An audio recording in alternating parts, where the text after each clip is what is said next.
Hello student, बेटा SJ महाविद्यालय lecture में आपका स्वागत है।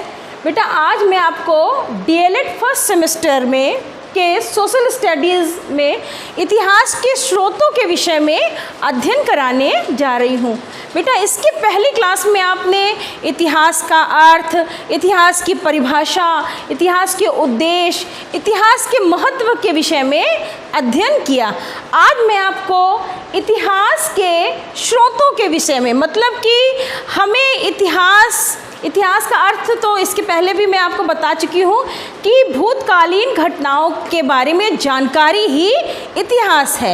ये सारी जानकारी हमें कैसे प्राप्त हुई, किन स्रोतों से, कौन से ऐसे रिसोर्सेज हैं जिनसे हमें ये सारी जानकारी प्राप्त हुई है। तो बेटा अगर हम रिसोर्सेज की बात करें तो इन स्रोतों को दो भागों में बांटा गया है, प्राथमिक स्रोत और द्वितीयक स्रोत।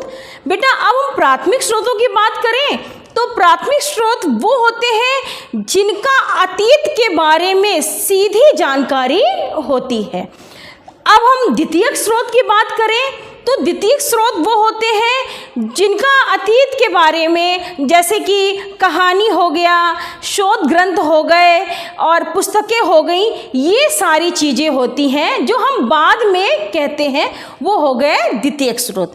आज हम बात करते हैं इतिहास के स्रोतों में प्राथमिक स्रोतों की।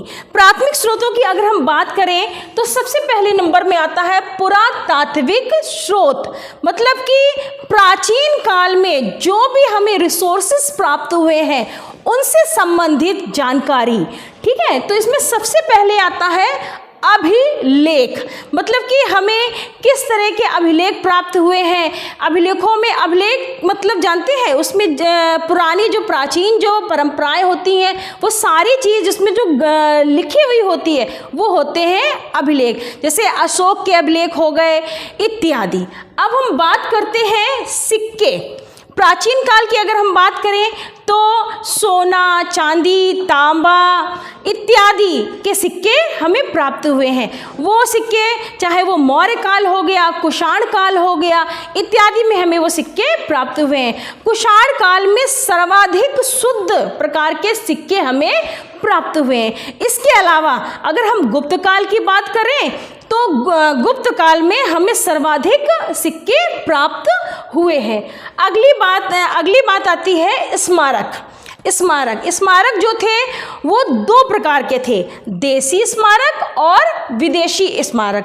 अगर हम देशी स्मारक की बात करें तो जैसे कि मोहनजोदड़ो की सभ्यता हो गई, हड़प्पा की सभ्यता हो गई, नील घाटी की सभ्यता हो गई, जो भी प्राचीन काल में ये सारी चीज़ें थीं, जो सभ्यताएं थीं, वो सारी सब देशी स्मारकों में आती हैं। अब विदेशी स्मारक मतलब कि विदेशों में हमारे शिव, पार्वती, लक्ष्मी इत्यादि जी भगवान की मूर्तियां विराजमान हैं, जैसे कंबोडिया का विष्णु मंदिर इत्यादि। अब हम आगे बढ़ते हैं।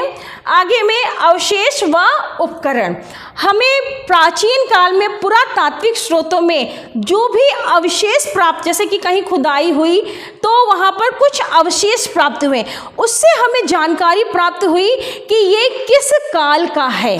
चाहे वो घड़ा प्राप्त हुआ हो, चाहे वो मूर्तियाँ प्राप्त हुई हो, जैसे कि मोहनजोदड़ो की जब खुदाई हुई थी तो बर्तन हो गए, नर्तकी की मूर्तियाँ हो गई, मातृ देवी की मूर्तियाँ हो गई, शिव भगवान का हो गया इत्यादि हमें प्राप्त हुआ। ये सारी चीज़ इन अवशेषों से हमें ज्ञात हुआ कि प्राचीन काल में किस तरह से लोग रहते थे, वस्त्र आभूषण कैसे पहनते थे, कैसी सभ्यता थी इत्यादि।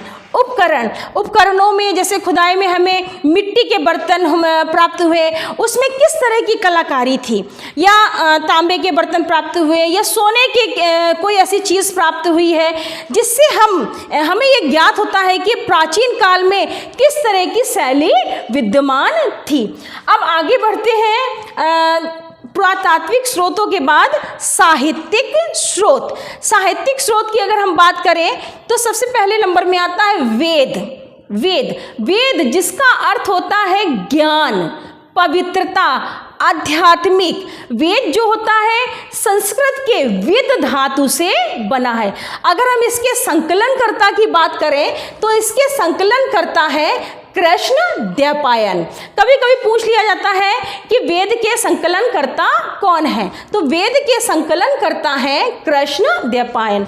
वेद की अगर हम बात करें तो बेटा सभी को ज्ञात होगा कि 4 वेद होते हैं, ऋग्वेद, सामवेद, यजुर्वेद और अथर्ववेद।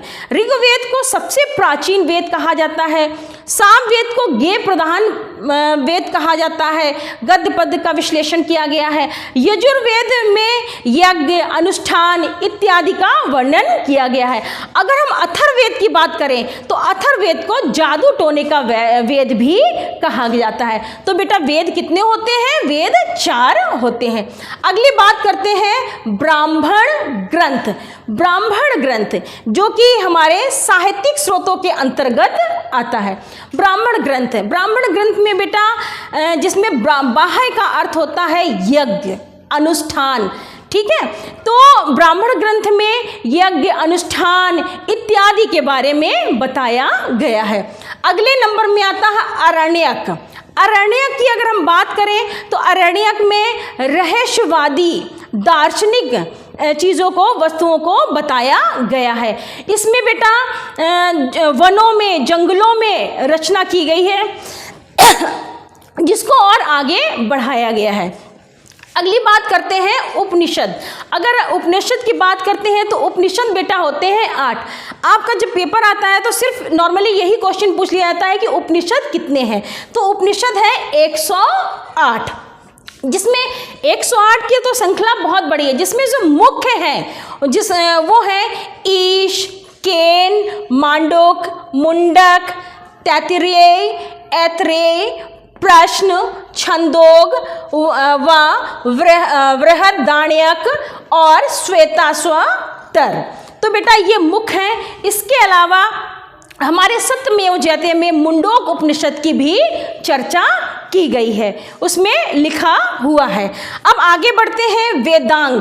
बेटा वेदांग जो होते हैं शिक्षा को आगे बढ़ाने के लिए और कार्य को सुचारू रूप से करने के लिए वेदांग की रचना की गई। तो बेटा वेदांग होते हैं 6 वेदांग, जिसमें शिक्षा हो गया, कल्प हो गया, व्याकरण हो गया, निरुक्त हो गया, छंद हो गया, ज्योतिष हो गया। शिक्षा जो हो वेदांग मतलब कि वेदों को आगे बढ़ाने के लिए शिक्षा के माध्यम से उसको आगे बढ़ाया गया।